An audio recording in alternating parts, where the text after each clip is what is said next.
northwest corner of South Vietnam, nestled among 4,000-foot-high mountains, steep ravines, and thick jungle foliage, rests the small valley of Khe Sanh. At this time in history, it is calm and peaceful. But from January 21st to March 31st, 1968, it was the scene of one of the most bitterly fought and highly publicized battles of the Vietnam War. For 70 days and nights, a determined group of 6,000 Marines and Allied troops held out against a besieging force of 20,000 North Vietnamese. Was Khe Sanh worth it? Why did the U.S. military command feel it necessary to defend this outpost? This is its story.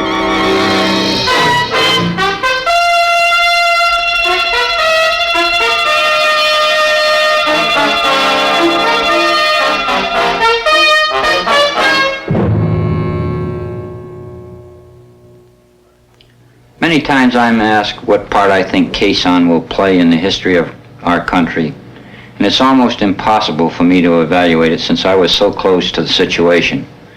However, I can tell you a little bit about it, and perhaps the place we should start is with an orientation of its location and some of the features around it. Khe Sanh, as you know, is located 8 to 10 miles from the Sapone River, which is the boundary between Laos and South Vietnam. It's south of the demilitarized zone and has around it certain hill masses which control some of the infiltration routes coming down in this general area. And of course, Route 9, basically the only road in this area, runs from the Laotian border, continues on through and goes almost to the coast of Vietnam. In about April of 1967, the battalion surprised an enemy element on this particular hill mass, and eventually it resulted in the Marines seizing Hill 861, 881 South, and 881 North. After these had been seized, it was determined that a small unit should be placed on Hill 950 in this general area here, so that when August of 1967 rolled around and I took over the base, I found myself with troops on 881 South, 861, and 950. In the summer of 1967, the Battle of Khe Sanh was still many months away, but units of the U.S. Navy Seabees are already at work on the airstrip that will provide the only link with the outside, while the Marines are busy digging trenches and building bunkers. The weeks that follow are relatively quiet. Marine units continue their patrol operations with very little enemy action. In December of 1967, intelligence sources indicate the start of an enemy buildup. 2 North Vietnamese divisions are assembling in the deep areas around the base. The Communists could be preparing for a major assault. If the base is to be defended, it will have to be reinforced. The decision is made by General William C. Westmoreland, top commander of U.S. forces in Vietnam. The Marines will stay and fight. He is supported by the Joint Chiefs of Staff. Khe Sanh was an important outpost. If the enemy had taken this outpost, I think the province of Quang Tri and the DMZ area would have been in jeopardy. The enemy had planned to take it as part of his Tet Offensive. At the same time, he had planned to overrun Quang Tri City, seize and hold Hue, and to roll up our defenses south of the demilitarized zone. If he could have seized that plateau, he could have run trucks with ammunition, logistics, and even conventional artillery into the Khe Sanh Plateau, and certain of our installations further to the east could have been made untenable. Now, we saw the enemy building up his forces in order to siege and eventually overrun Khe Sanh as he did Dien Bien Phu in 1954. The weather was very poor. In October, we had only 1 battalion there. In November, we increased it to 2 battalions. December, we kept 2 battalions there, but in January, we reinforced it with 2 more battalions, all Marine. We then put a Ranger battalion in there. I wanted to put into Khe Sanh enough troops that I thought could hold it against ground attack. But I didn't want to put more troops in there than we could supply by air. Khe Sanh and Dien Bien Phu. The comparison was natural. In August of 1954, French paratroops had moved into the Viet Minh stronghold, then a part of French Indochina, located in North Vietnam. Bringing in heavy artillery, tanks, and equipment, they prepared for the Communists' attack led by the North Vietnamese general, Vo Nguyen Giap. But the French found themselves outmanned and outfought. They were surrounded, cut off from their source of supplies and reinforcements by a superior artillery, crippled by a lack of air power, and crushed relentlessly in Giap's powerful nutcracker. The end was inevitable. The French were overrun, forced to capitulate. The defeat brought an end to the Indochina War. 2 months later, the armistice agreement was signed at Geneva. Vietnam was partitioned, Laos and Cambodia neutralized. French influence in Southeast Asia collapsed. The Russian communists were quick to congratulate the victors, Ho Chi Minh and his brilliant General Giap. Now, 15 years later, the same General Giap is determined to repeat his victory at Khe Sanh. By January 1968, the stage was set. Inside the 1 mile by 1/2 mile perimeter of the Marine garrison were 6,000 U.S. Marines, a battalion of South Vietnamese Rangers, and a handful of Air Force and CB support troops.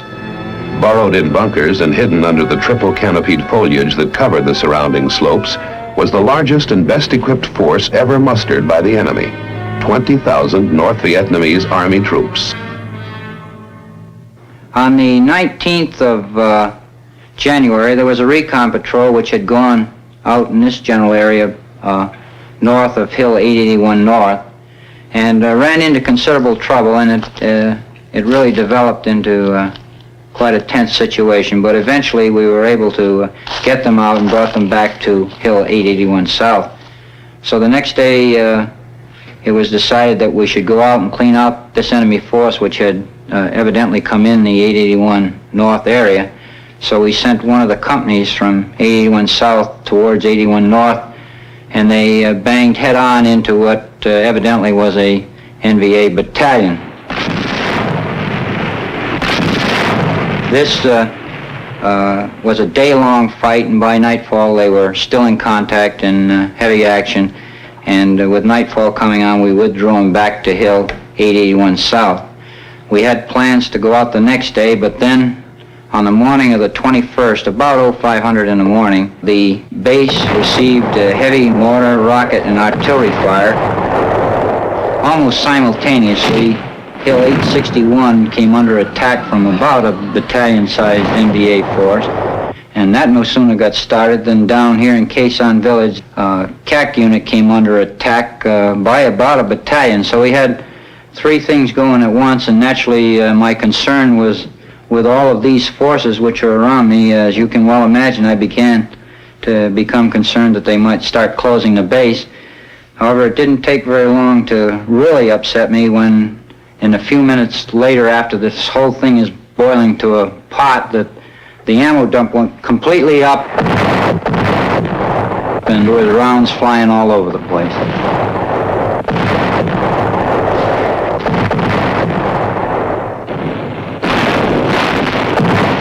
The siege is on.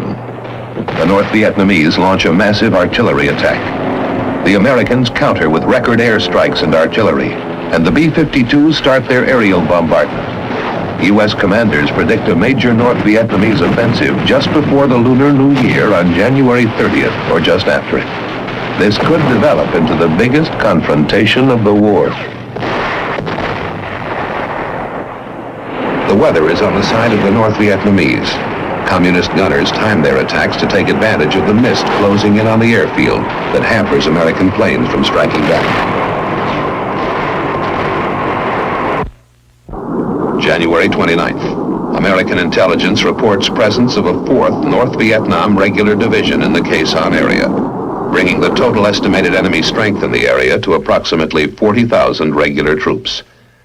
Half of these appear poised for the attack on the garrison. General Westmoreland positions his reserves of about 15,000 Army troops plus a 5,000-man Marine regiment at Phu Bai, about 60 miles southwest of Khe Sanh. In early February, the enemy again tried to take the 861 complex. However, this time they made an effort on its twin sister 861A. The attack on that hill was repelled through the use of not only the supporting arms, artillery, air, but also, as with every other attack on nearby, the organic infantry weapons, the 81 millimeter mortars, 3.5 rockets, M79, machine guns, and mines, and every other weapon available to an infantry battalion. February 10th. The North Vietnamese Communist Party newspaper boasts that the U.S. faces a defeat as disastrous as that suffered by the French at Dien Bien Phu. There is growing concern over the fate of the Marine garrison, as the U.S. press also revives the specter of Dien Bien Phu. At stake now is more than a key military stronghold. The Communists are out to inflict heavy casualties on the American troops with a major victory, so that the U.S. would enter negotiations on terms favorable to Hanoi. The Battle of Khe Sanh. This was a very traumatic experience for the American people, but I never had any real concern about Khe Sanh. I had a few restless nights, but I had full confidence that we were going to win the Battle of Khe Sanh because we had the means. The Americans have protection from big 175 millimeter guns at Camp Carroll, about 17 miles to the east, and at the rock pile about 12 miles to the northeast. Inside the garrison, the troops have a handful of tanks, anti-tank weapons, 4.2-inch mortars, and about 20 artillery pieces, including 105 and 155 millimeter howitzers. But their secret weapon is their air power. Fighter bombers of the Navy, Marines, and Air Force, capable of mounting 600 flights a day, plus the terrifying power of B-52 bombers that can drop 500 and 750-pound bombs on 50 bomber runs a day. And then there are the supply planes, giant C-130s and 123s that build a lifeline through the shrapnel-infested skies to keep the Marines supplied with food, ammunition, medical supplies, building materials, and mail from home.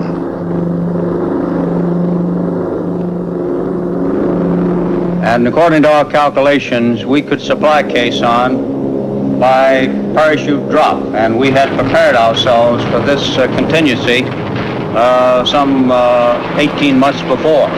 During the ensuing period, I had required the commanders to rely from time to time on aerial resupply to practice the system and get the pilots accustomed to dropping these supplies in all weather conditions. So when the time arrived, we were able to supply that garrison of some 5,000 people. We had built up an airfield that would take C-130s.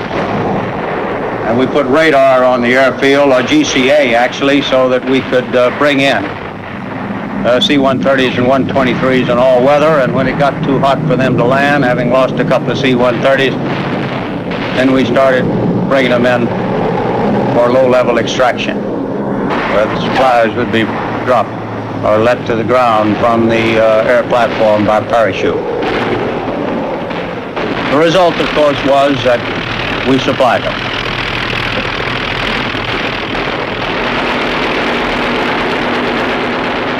February 13th. Marine casualties mount when a U.S. Marine platoon is ambushed by the Viet Cong 800 yards outside the barbed wire. Throughout the month of February, the North Vietnamese artillery continues to pound the garrison. Some of their guns are apparently dug into the caves across the Laos border 10 miles away, believed to include 130mm and 152mm guns and rockets. The Americans counter with airstrikes and B-52 bombings, pinpointing the advancing communists only yards from the base perimeter. The Marines were told to button up.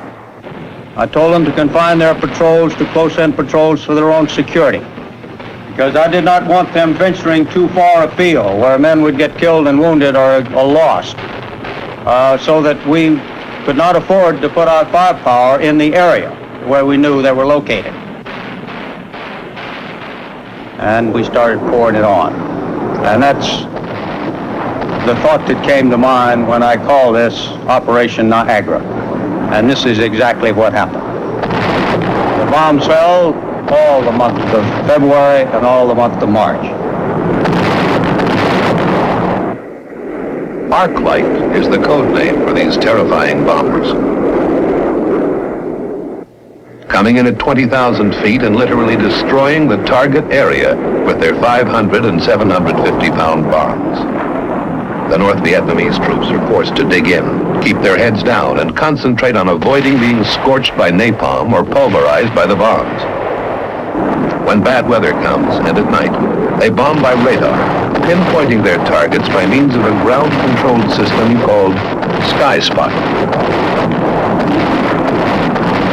February 22nd. Troop movements have indicated that the enemy is massing for the long-awaited attack.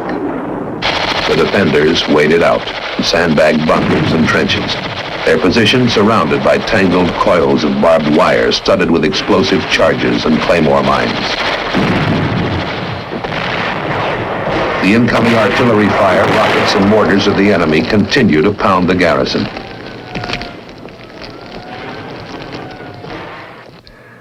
In Saigon and Honolulu, watch teams manning the war rooms wait throughout the weekend of March 3rd, expecting word that the anticipated communists' assault has been launched.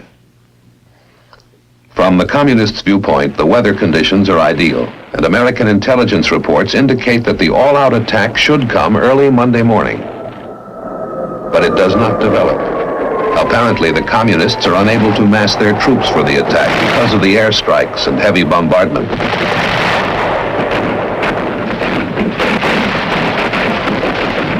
Also, the Marines still control the high ground guarding the approaches to Khe Sanh. Hills 881, 861, 950, and 558. So far, the enemy has been unable to take any of them. March 13th. This is the 14th anniversary of General Giap's attack on Dien Bien Phu, and time is running out for the communists. The Marines spend a relatively quiet day, waiting and watching.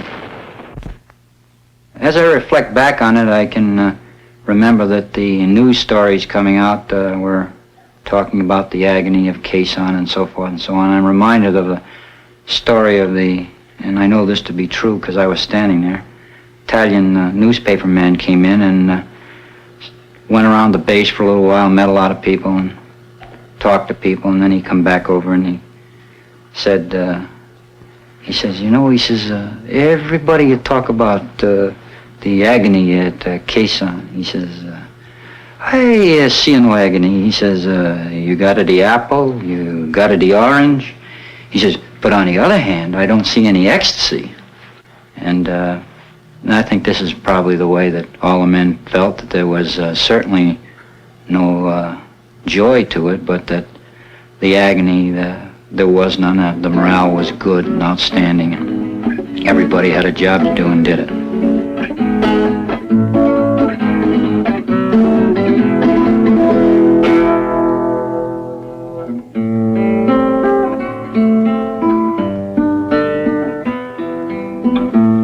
Because of the resupply, we never ran out of sea rations. You could take a walk through the trench lines and the bunkers and find an array of menus being prepared. Some of them were quite elaborate. We'll just call them casseroles.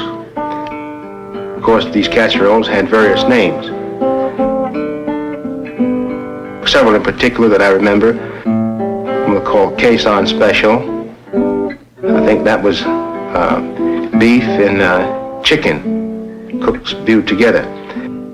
Another one was called a Hippie's Delight. That was just about everything thrown in the pot together. And there was another one called Mulligan Stew. That was my specialty. I only had 3 meats in this type of stew.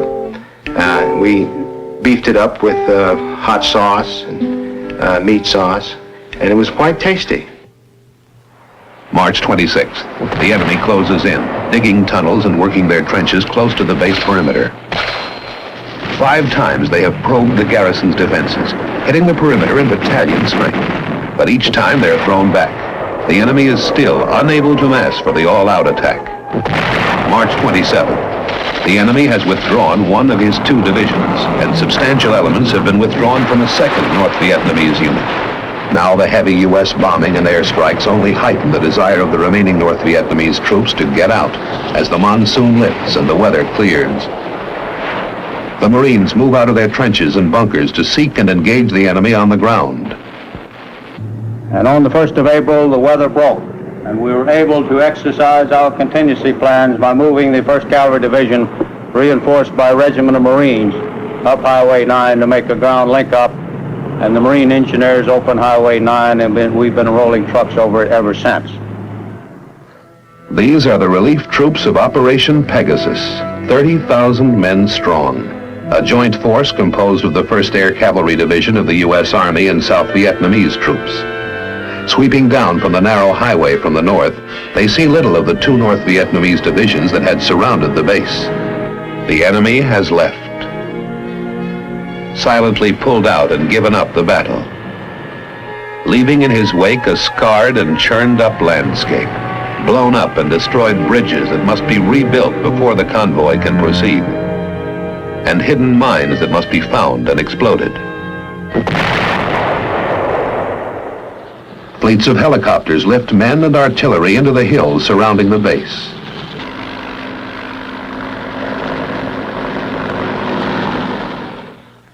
And on April 7th, lead elements of the relief troops walk into the base at Khe Sanh.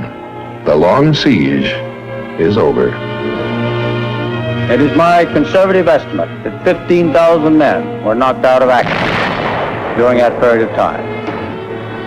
The result was that we broke his back, and he has not regained his strength since. We captured documents on the battlefield that attest to this. And we've learned from these documents that we not only killed a lot of the enemy and destroyed great quantities of his supplies, but we also made it so hot in that area that he was having great difficulty with desertions. Up to 20 to 25% of companies, according to these documents, deserted and just took off.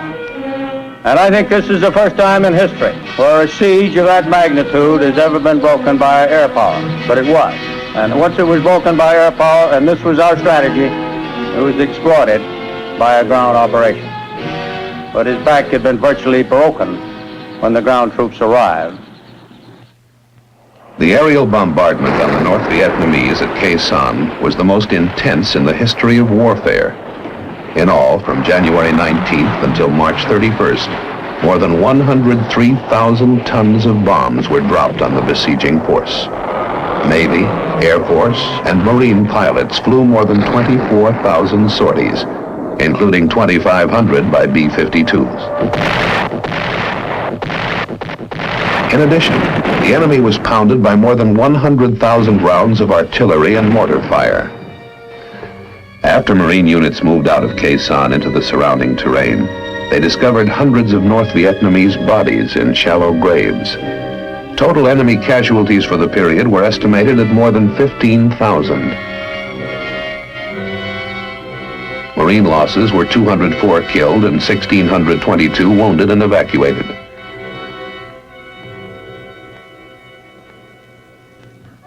On May 23rd at the Air Force Base in Utapao, Thailand, General Westmoreland paid tribute to the B-52 crews who had supported the aerial bombardment throughout the siege. You crews that man the B-52, which have been part of the overall team, a professional team, but your contribution has been of the utmost importance, and we would not be in the posture today without what you've contributed. On that same day, at the White House in Washington, D.C., the 26th Marine Regiment and its reinforcing units were cited by the President for their gallant fighting and countless acts of individual heroism in defending Khe Sanh. Colonel David E. Lowndes, the commanding officer of the Marine post, received the Navy Cross. And Sergeant Major A.W. Smith, senior enlisted Marine at the base, was awarded the Bronze Star.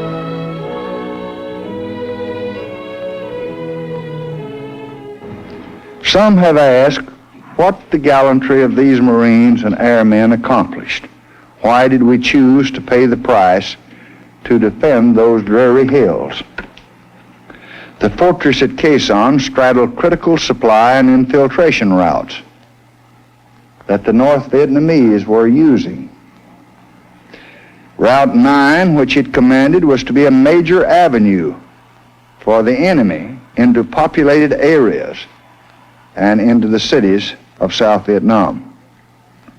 By pinning down and by decimating 2 North Vietnamese divisions, the few thousand Marines and their gallant South Vietnamese allies prevented those divisions from entering other major battles, such as those for Hue and Quang Tri. I believe that our initiative toward talks with North Vietnam was greatly strengthened by what these men did at Khe Sanh, for they vividly demonstrated to the enemy the utter futility of his attempts to win a military victory in the South. Brave men such as the 26th Marine will carry on the fight for freedom in Vietnam, and soon, God willing, they will come home. We would like nothing more than to see that day. But until they do, we shall express, at moments such as these, on behalf of all our American people, our great gratitude for the protection they have given us and our great appreciation for their selfless bravery. At Khe Sanh today, the airstrip is deserted, and the trenches and bunkers have long since been abandoned. The defenders have gone, as the changing nature of a changing war imposes new requirements on military strategy. The battle that was fought here will now take its place in history.